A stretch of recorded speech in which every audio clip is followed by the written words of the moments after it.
Chapter ১৯৯ successful toss of the die. স্পন্দিত হৃৎপিণ্ড, হলদেটে সবুজ তরল, নিঃশব্দে জ্বলতে থাকা কালো শিখা আর ওই পতনশীল শরীরটা ক্লাইন মোরেত্তির চোখে ধরা পড়ল। এই দৃশ্যটা চিরকালের মতো তার মনের গভীরে খোদাই হয়ে গেল। রে বিবার যখন হজমের প্রক্রিয়ায় ছিল, তার সাথে লড়াইটাই ছিল আজ পর্যন্ত ক্লাইনের জীবনে সবচেয়ে বিপজ্জনক মিশন। ওরকম ভয়ঙ্কর আর বিপজ্জনক একটা দানবের বিরুদ্ধে লড়তে গিয়েও মিশনের বিয়ান্ডাররা বড়জোর মারাত্মকভাবে আহত হয়েছিল। কাউকে নিজের জীবনটা উৎসর্গ করতে হয়নি। ওল্ড নীলসহ ক্লাইন এ পর্যন্ত যত বিয়ান্ডারের মৃত্যু দেখেছে তার সবগুলোই ঘটেছে তাদের নিজেদের নিয়ন্ত্রণ হারানোর কারণে। সেই খুনি হয়তো কোনো অদ্ভুত অবর্ণনীয় কিছু ছিল, অথবা কোনো অশুভ দেবতার সাথে তার সম্পর্ক ছিল। কিন্তু তারা যে মিশনগুলো নিয়েছিল সেগুলোর সাথে এই মৃত্যুর কোনো সরাসরি সম্পর্ক ছিল না। আর এখন সে নিজের চোখে দেখতে পাচ্ছে কিভাবে তার একজন সঙ্গী চোখের সামনে মিশনে খুন হয়ে গেল। এই মৃত্যুটা ঘটেছে শুধুই একটা ভুলের কারণে। নাইটহক্সরা শুধু যে পাগলামির বিরুদ্ধে লড়াই করত তা নয়, তারা একই সাথে লড়াই করত বিপদের বিরুদ্ধেও। আর জীবনে হয়তো কখনো ওই একটা ভুলের মাসুল দেওয়ার কোনো সুযোগই পাওয়া যাবে না। ক্লাইনের মাথার ভেতরে যেন একটা প্রচণ্ড বিস্ফোরণ ঘটল, সব ভাবনা চিন্তা এলোমেলো হয়ে গেল। এই প্রচণ্ড ধাক্কাটা সামলাতে না পেরে সে হাঁটুর ওপর ভর দিয়ে বসে পড়ল। এরপর নিজের ডান হাতটা তুলে ম্যাডাম শ্যারনের দিকে লক্ষ্য করে একের পর এক গুলি ছুঁড়তে শুরু করল। রূপালী রঙের ডিমন হান্টিং বুলেটগুলো চারপাশের অদৃশ্য সুতোগুলোকে ভেদ করে সোজাসুজি ম্যাডাম শ্যারনের মাথা আর তার স্বচ্ছ স্লিপিং গাউনটার দিকে ছুটে গেল। ঠিক তখনই মনে হল যেন অদৃশ্য কোনো কিছু ম্যাডাম শ্যারনকে হ্যাঁচকাটানে অন্যদিকে সরিয়ে নিল। আর এই সুযোগে সে ক্লাইনের এই পাগলের মতো ছোঁড়া গুলিগুলোর হাত থেকে পুরোপুরি বেঁচে গেল। নিজের রিভলভারের 5টা গুলি যখন ছোঁড়া শেষ হয়ে গেল, তখন একটা খালি চেম্বারে হাতুড়ি পড়ার ক্লিক শব্দটা ক্লাইনের কানে এসে বাজল। শব্দটা শোনার পর সে শেষমেশ নিজেকে সামলে নিল আর তার স্বাভাবিক চিন্তাশক্তি আবার ফিরে এল। ভয়ে আর উত্তেজনায় তার বুকের ভেতরটা যেন শক্ত হয়ে এল। এখন রিভলভার রিলোড করার মতো একটুও সময় নেই, তাই সে রিভলভারটা একপাশে ছুঁড়ে ফেলে দিয়ে একতারা ট্যাট কার্ড বের করে আনল। প্যাঁক! ম্যাডাম শ্যারন চট করে একটু পাশে সরে গেল আর দেখল একটা কার্ড শোঁ করে তার পাশ দিয়ে উড়ে গেল। কার্ডটা গিয়ে মেকআপ টেবিলের ওপর গভীরভাবে গেঁথে গেল। সে একটা মিষ্টি হাসি দিল। তার সুন্দর বাদামি চোখ দুটোতে আবার একটা কালো রঙের ঝিলিক ফুটে উঠল। ঠিক সেই মুহূর্তে তার ঝরনার মতো লম্বা বাদামি চুলগুলো হঠাৎ করেই বাতাসে উড়তে শুরু করল। মনে হল যেন কোনো অদৃশ্য শক্তি চুলগুলোকে ওপরের দিকে টেনে তুলছে। ম্যাডাম শ্যারন মুহূর্তের জন্য থমকে গেল। সে পাশ কাটাতে চেয়েছিল, কিন্তু বড্ড দেরি হয়ে গিয়েছিল। ক্লাইন ছুঁড়ে দিয়েছিল একটা ম্যাজিশিয়ান কার্ড, যেটা নিখুঁত নিশানায় তার চুলগুলোকে দেয়ালের সাথে গেঁথে ফেলল। প্যাঁক! ম্যাডাম শ্যারন সজোরে টান দিয়ে নিজের চুলগুলো ছেঁড়ে ফেলল। তারপর সামনের দিকে গড়িয়ে যেতেই তার শরীরটা চোখের পলকে ক্লাইনের দৃষ্টির আড়ালে মিলিয়ে গেল। সে আবার অদৃশ্য হয়ে গেছে। ক্লাইন তার আঙুলের ফাঁকে একটা ট্যাট কার্ড ধরে রাখল। এরপর সে চারপাশের পরিবেশের ওপর কড়া নজর রেখে খুব ধীরে ধীরে ঘুরে দাঁড়াল। হঠাৎ করেই সে বুঝতে পারল ম্যাডাম শ্যারন কেন তার আক্রমণটা থামিয়ে দিয়েছিল, আর কেনই বা তার গতি এতটা কমে গিয়েছিল। যদি সবকিছু স্বাভাবিকভাবে চলত, তবে এই ভয়ঙ্কর দানবীর সাথে লড়ার জন্য ক্লাইনের হাতে অ্যাজিকের তামার বাঁশিটা ব্যবহার করা ছাড়া আর কোনো উপায়ই থাকত না। হ্যাঁ, ক্যাপ্টেন নিশ্চয়ই আশপাশেই কোথাও আছেন। উত্তেজনায় তার ভেতরটা একটু চঞ্চল হয়ে উঠল। সে চারদিকে তাকাল, আর অবচেতনভাবেই তার চোখ গিয়ে পড়ল জানালার দিকে। ঠিক একই সময় সে মনে মনে একটা হিসাব কষে ফেলল।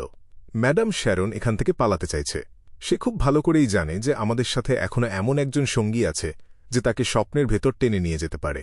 কিন্তু নাইটহক্স, ম্যান্ডেটেড পানিশার্স অথবা মেশিনারি হাইভমাইন্ড থেকে আরও কোনো সাহায্য আসবে কিনা সেটা সে নিশ্চিতভাবে জানে না। সে যতই শক্তিশালী হোক না কেন, একা হাতে একটা পুরো বিয়ন্ডার দলকে শেষ করে দেওয়া তার পক্ষে কোনোভাবেই সম্ভব নয়। এই কথা মাথায় আসতেই ক্লাইন তার হাতের কবজি ঘুরিয়ে ট্যারেট কার্ডটা জানালার দিকে ছুঁড়ে মারল। হুস হুস হুস! সে পরপর 5টা কার্ড ছুঁড়ে মারল। 3টে কার্ড গিয়ে জানালার পথ আটকে দিল, আর বাকি দুটো গেল দরজার দিকে। ক্র্যাক! ঠক ঠক! কাঁচ ভাঙার ঝনঝং শব্দের মাঝখানেই দুটো ট্যাট কার্ড পরপর গিয়ে আধখোলা শোবার ঘরের দরজায় গেঁথে গেল। ক্লাইন যেমনটা ভেবেছিল ঠিক তেমনই, কারো পাশ কাটিয়ে যাওয়ার একটা অস্পষ্ট শব্দ তার কানে এল। সে আবার কার্ড ছুঁড়ে মারল। এবার সে তার ক্লাউন ক্ষমতার তীক্ষ্ণ বুদ্ধিকে কাজে লাগিয়ে ঠিক করল ঠিক কোথায় তাকে নিশানা করতে হবে। কার্ডগুলো বাতাস চিরে প্রবল বেগে ছুটে গিয়ে শক্ত দেয়ালের ভেতর গেঁথে গেল। কিন্তু ঠিক তখনই বাতাসের মাঝে একটা অবয়ব ফুটে উঠল। এই অবয়বটা আর কেউ নয়, সেই বাদামি চুলের ম্যাডাম শ্যারন, যার গায়ে একটা আধাস্বচ্ছ স্লিপিং গাউন জড়ানো। নিজেকে ধরা পড়ে যেতে দেখেই ম্যাডাম শ্যারনের চোখের দৃষ্টি ঘোলাটে হয়ে গেল। মনে হল যেন সে দাঁড়িয়ে থাকা অবস্থাতেই ঘুমিয়ে পড়ছে। ক্যাপ্টেন ক্লাইন তীক্ষ্ণ দৃষ্টিতে চারপাশটা দেখে নিল। কিন্তু সে মোটেও কার্ড ছোঁড়ার জন্য তাড়াহুড়ো করল না, কারণ সে জানত যে ম্যাডাম শ্যারন খুব তাড়াতাড়ি এই স্বপ্নের ঘোর থেকে বেরিয়ে আসবে। তাকে এই 2 বা 3 সেকেন্ডের মধ্যেই এমন একটা মারাত্মক আঘাত হানতে হবে যাতে প্রতিপক্ষ কোনোভাবেই পালাতে না পারে। যখন দুজনের মধ্যে দূরত্বটা অনেক বেশি থাকে তখন নাইটমেয়ারের ক্ষমতা থেকে বেরিয়ে আসাটা বেশ সহজ হয়ে যায়। ক্লাইন হাঁটু মুড়ে কোনাকুনিভাবে সামনের দিকে গড়িয়ে গেল। সে উপর হয়ে শুয়ে পড়ল এবং নিজের ডান হাতটা বাড়িয়ে দিল। যে স্পিরিট মিডিয়ামস মিররটা উপরের দিকে মুখ করেছিল সেটার একটা কোণ সে খপ করে চেপে ধরল। আয়নায় নিজের প্রতিচ্ছবি ভেসে ওঠার আগেই সে ঝটকা দিয়ে নিজের কবজিটা ঘুরিয়ে নিল। সিল্ড আর্টিফ্যাক্ট 3027 একটা সে ম্যাডাম শ্যারনের দিকে এমনভাবে ছুঁড়ে মারল যেন আয়নার দিকটা ম্যাডাম শ্যারনের দিকেই থাকে। ম্যাডাম শ্যারনের শরীরটা থরথর করে কেঁপে উঠল। তার বাদামি চোখের আসল রংটা খুব দ্রুত ফিরে এলো, আর দৃষ্টিটাও আবার আগের মতো পরিষ্কার হয়ে গেল। আর জেগে উঠেই সে দেখতে পেল তার শরীরের ওপরে একটা শক্ত, স্ফটিকের মতো তুষারের স্তর জমতে শুরু করেছে। কিন্তু সে ক্লাইনের ছোঁড়া কার্ডটা দেখতে পেল না। এমনকি তার দিকে ছুটে আসা ডিমন হান্টিং বুলেটটাও তার নজরে এলো না। সে শুধু দেখল একটা আয়না, আর সেই আয়নায় ফুটে উঠেছে তার সেই নিষ্পাপ অথচ মোহময়ী সৌন্দর্যের প্রতিচ্ছবি। আয়নায় ফুটে ওঠা সেই অপূর্ব সুন্দর মুখটা হঠাৎ করেই বিকৃত হতে শুরু করল। তার মুখের চামড়ায় বলিরেখা পড়ে গেল, রক্তমাখা গভীর ক্ষত আর পচা দাগ ফুটে উঠল সারা মুখে। না! ম্যাডাম শ্যারন এমন একটা তীব্র আর্তনাদ করে উঠল যেন সে এইমাত্র তার সবচেয়ে প্রিয় কোনো মানুষের মৃত্যু নিজের চোখে দেখেছে। দেখতে দেখতে তার গায়ের চামড়ার রং সবুজ হতে শুরু করল, আর চোখের কোণ বেয়ে হলদেটে পুঁজ গড়িয়ে পড়তে লাগল। কয়েক মুহূর্তের এই যন্ত্রণার পর ম্যাডাম শ্যারনের ভেতর থেকে একটা নিঃশব্দ কালো শিখা দাউ দাউ করে জ্বলে উঠল। মনে হল যেন সে শরীরের ভেতর থেকে কোনো কিছুকে জোর করে বের করে দেওয়ার চেষ্টা করছে। এরপর সেই কালো শিখাগুলো ধীরে ধীরে জমাট বেঁধে একটা পুরু তুষারের রূপ নিল, যেন চিরনিদ্রার জন্য একটা বরফের কফিন তৈরি হচ্ছে। সেই অদৃশ্য সুতোগুলো শেষমেশ এমন একটা রং ধারণ করল যা মানুষের খালি চোখেই দেখা যায়। সুতোগুলো চারপাশের তুষারকে আষ্টেপৃষ্ঠে জড়িয়ে ধরে বিশাল একটা গুটির মতো তৈরি করল। ঠক ঠক ঠক। সিল্ড আর্টিফ্যাক্ট 3027 মাটিতে এসে পড়ল। কয়েকবার গড়িয়ে যাওয়ার পর সেটা ম্যাডাম শ্যারনের তৈরি ওই বিশাল গুটিটার ঠিক পাশেই থেমে গেল। ঠিক সেই মুহূর্তে ডান স্মিথ জানালার ফ্রেম ভেঙে ডিগবাজি খেয়ে ঘরের ভেতর এসে পড়লেন। ঘরের মেঝেতে কেনুলিকে শ্বাসহীন অবস্থায় পড়ে থাকতে দেখেই তার মুখের চেহারা এক লহমায় ফ্যাকাশে হয়ে গেল। আর ঠিক তখনই সেই বিশাল গুটিটায় ফাটল ধরল। বরফের কফিনটা ইঞ্চি ইঞ্চি করে ভেঙে গুঁড়ো হতে শুরু করল।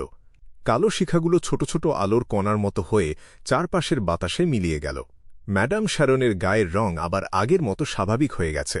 তার চোখে ক্লান্তির ছাপ স্পষ্ট, তবে তাকে দেখে একদম স্বাভাবিকই মনে হচ্ছিল। তার চোখের তারায় ক্লাইনের প্রতিচ্ছবি ভেসে উঠল, যে এখনও মেঝের ওপরে শুয়ে আছে। সে ডান স্মিথকেও দেখতে পেল। ডান স্মিথ তার 2 ভ্রুর মাঝখানে আঙুল চেপে চোখ বন্ধ করে দাঁড়িয়ে আছেন। ডান স্মিথের শরীর থেকে একটা অদৃশ্য ঢেউয়ের মতো চারদিকে ছড়িয়ে পড়ল, আর সেটার প্রভাবে ম্যাডাম শ্যারনের চোখের পাতা নিজের অজান্তেই ভারী হয়ে বুঁজে আসতে লাগল। ডান স্মিথের ট্রেঞ্চকোটের নিচে সাপের মতো দেখতে কিছু একটা কিলবিল করে নড়ে উঠল। ক্লাইন খুব ভালো করেই জানত যে ক্যাপ্টেন বেশি সময়ের জন্য ম্যাডাম শ্যারনকে আটকে রাখতে পারবেন না, ঠিক যেমনটা এর আগে দানব বিবারের সাথে লড়াইয়ের সময় ঘটেছিল। ক্লাইন আবার সামনের দিকে গড়িয়ে গেল। সে কার্পেটের ওপর আগে যে রিভলভারটা ছুঁড়ে ফেলে দিয়েছিল সেটা খপ করে তুলে নিল। নিজের বাঁ হাতে সে 3টে ডিমন হান্টিং বুলেট তুলে নিল। বেশ অভ্যস্ত হাতেই সে বুলেটগুলো রিভলভারের গোল চেম্বারগুলোতে ভরে ফেলল। প্যাক! ক্লাইন সিলিন্ডারটা বন্ধ করে দিয়ে সোজা হয়ে দাঁড়াল। 2টো হাতে শক্ত করে রিভলভারটা ধরে সে ম্যাডাম শ্যারনের দিকে নিশানা করল। তার নিশানাটা ছিল ম্যাডাম শ্যারনের কপালের ঠিক মাঝখানটায়। ধাম! ক্লাইন তার ক্লাউনের ক্ষমতা দিয়ে নিজের শরীরের ভারসাম্য একেবারে নিখুঁতভাবে ধরে রাখল আর ট্রিগারে চাপ দিল। রূপালী ডিমন হান্টিং বুলেটটা বাতাস ছিঁড়ে সোজা গিয়ে একেবারে নিখুঁত নিশানায় আঘাত করল। ম্যাডাম শ্যারনের 2 চোখের মাঝখানে একটা গভীর রক্তমাখা ক্ষত তৈরি হল, কিন্তু মনে হল যেন বুলেটটাকে বেশ কয়েকটা অদৃশ্য বাধা পার হয়ে আসতে হয়েছে। আর এই কারণেই বুলেটের বেশিরভাগ শক্তিই নষ্ট হয়ে গিয়েছিল, তাই সেটা তার মাথার খুলি ভেদ করে ভেতরে ঢুকতে পারল না। ম্যাডাম শ্যারনকে হঠাৎ করে চোখ খুলতে দেখেই ক্লাইন একটুও দ্বিধা না করে পরপর আরও 2টো গুলি ছুঁড়ল। ধাম ধাম! সাদা বিন্দুগুলোর মাঝখানে যেন রক্তের বৃষ্টি ছিটকে পড়ল। ম্যাডাম শ্যারন, যার সৌন্দর্য দেখে সবাই মুগ্ধ হতো, সে এখন শুধুই একটা ক্ষতবিক্ষত মৃতদেহ। এমন একটা বিভৎস্বরূপ যা দেখলে যে কোনো মানুষের রাতের ঘুম হারাম হয়ে যাবে। নিজেকে বাঁচানোর জন্য ব্যবহার করার মতো কোনো বিকল্প তার হাতে আর বেঁচে ছিল না। ফু ফু! ক্লাইন তার হাত 2টো নামিয়ে নিল এবং হাঁপাতে লাগল। ম্যাডাম শ্যারন, যার মাথার অর্ধেকটাই এখন আর নেই, ধপ করে মাটিতে লুটিয়ে পড়ল।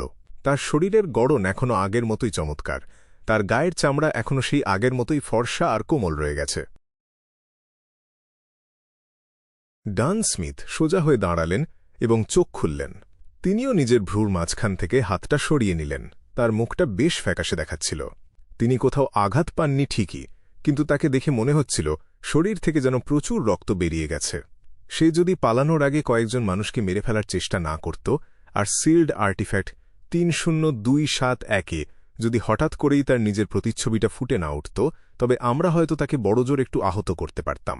ডান স্মিথ খুব ধীর পায়ে ক্লাইনের পাশে এসে দাঁড়ালেন। তার গলার স্বরটা স্বাভাবিকের চেয়ে অনেক বেশি নিচু শোনাচ্ছিল। আমি যদি এতটা আলাদা না হতাম, তবে এই লড়াইয়ের প্রথম 10 সেকেন্ডের মধ্যেই কেনলির সাথে সাথে আমারও মৃত্যু হতো। ক্লাইন মাথা ঘুরিয়ে কেনলির দিকে তাকাল। কেনলি কালো ছাইয়ের ওপরে নিথর হয়ে শুয়ে আছে। সে একটা দীর্ঘশ্বাস ফেলল। ক্যাপ্টেন কেনলি। আমি জানি। ডান স্মিথ একটা খসখসে গলায় উত্তর দিলেন। আমারই ভুল হয়েছে। ম্যাডাম শ্যারন আমাকে বোকা বানিয়েছে। সে যে এভাবে চুপি চুপি স্বপ্নের ঘোর থেকে বেরিয়ে আসবে, সেটা আমি ভাবতেই পারিনি। তিনি একটু থামলেন। এরপর খুব গম্ভীর গলায় বললেন, কিন্তু তোমাকে এই ব্যাপারগুলোতে অভ্যস্ত হতে হবে। নাইট হক্সদের মিশনে গিয়ে মারা যাওয়াটা খুবই স্বাভাবিক একটা ঘটনা। হয়তো পরের মৃত্যুটা আমারই হবে। ক্লাইন একেবারে চুপ হয়ে গেল। বুঝতে পারল না এই কথার কি উত্তর দেবে। কেনলির চোখ দুটো এখনও খোলা। শূন্য দৃষ্টিতে সে ছাদের দিকে তাকিয়ে আছে। অ্যাভারনাইট গডেস তোমার মঙ্গল করুন। তুমি যেন সত্যিকারের শান্তি খুঁজে পাও। ডান স্মিথ হেঁটে কেনলির পাশে গিয়ে দাঁড়ালেন আর তার বুকের ওপর একটা লাল চাঁদের চিহ্ন আঁকলেন। এরপর তিনি হাঁটু গেড়ে বসে নিজের সঙ্গীর খোলা চোখ দুটো বন্ধ করে দিলেন। অ্যাভারনাইট গডেস তোমার মঙ্গল করুন। এই শান্ত রাত যেন আর কোনো বিপদ বা পাগলামির জন্ম না দেয়। ক্লাইনও নিজের বুকে একটা লাল চাঁদের চিহ্ন আঁকল আর মনে মনে নীরব প্রার্থনা করল। কয়েক সেকেন্ড পর সে জোর করেই নিজের দৃষ্টি সরিয়ে নিল। তারপর খুব ভারী গলায় জিজ্ঞেস করল, ক্যাপ্টেন, আমি কি এখন তার আত্মার সাথে যোগাযোগ করব? ডান স্মিথ খুব আলতো করে মাথা নাড়লেন, যা প্রায় বোঝাই যাচ্ছিল না। আদিম দানবীর ব্যাপারে কোনো কিছু জিজ্ঞেস করার চেষ্টাও করবে না। ওটা খুবই বিপজ্জনক। আমি তোমাকে পাহারা দেব আর খেয়াল রাখব যেন বাইরের কোনো কিছু তোমার কাজে বাধা না দেয়। ক্লাইন আর একটুও দেরি করল না। সে নিজের কাছে থাকা বিভিন্ন উপাদান বের করে খুব দ্রুত একটা বেদি সাজিয়ে ফেলল। এরপর আত্মার সাথে যোগাযোগ করার সেই বিশেষ আচারটা শুরু করল।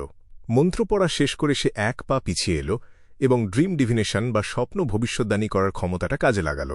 ম্যাডাম শ্যারনের অপরাধের সঙ্গীরা।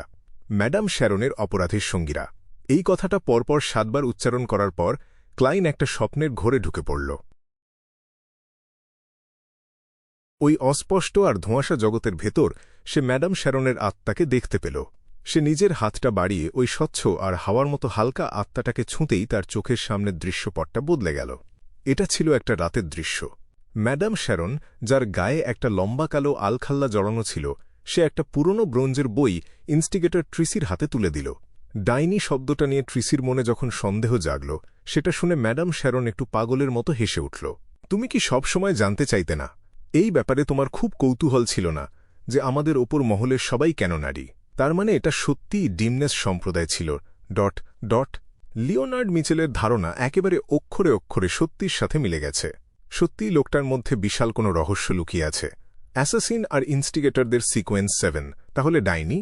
কি ভয়ঙ্কর একটা ফাঁদ, ক্লাইন মনে মনে ভাবল। চোখের পলকে দৃশ্যটা আবার বদলে গেল। ক্লাইন দেখতে পেল একটা বিশাল বড় হলঘর, যার চারদিকে শুধু ছোট ছোট সরু জানালা, আর সেখানে দাঁড়িয়ে আছে lady in pure white robe. Lady in pure white robe, যে ম্যাডাম শ্যারনের দিকে পিঠ করে দাঁড়িয়েছিল, সে হাসিমুখে বলল, যতক্ষণ আমরা আদিম সত্তার দিকে এগোতে থাকব, আমরা মহত্বের শিখরে পৌঁছাতে পারব। আমরা ক্ষমতা লাভ করব, মুক্তি পাব, আর পৃথিবীর ধ্বংসের হাত থেকে বেঁচে যাব। ম্যাডাম শ্যারন মাথা নিচু করে খুব কৌতূহল নিয়ে জিজ্ঞেস করল, আমাদের কেন মেয়ে হতে হবে? আদিম সত্তা কি একজন নারী, তাই? নারীরা কি ধ্বংস আর বিপর্যয়ের প্রতীক? লেডি ইন পিওর হোয়াইট রোব খুব শান্ত গলায় উত্তর দিল, না, পুরুষরাও একই রকম। তারা হল যুদ্ধের সমার্থক শব্দ। এই দুটো আসলে একই রকম পথ।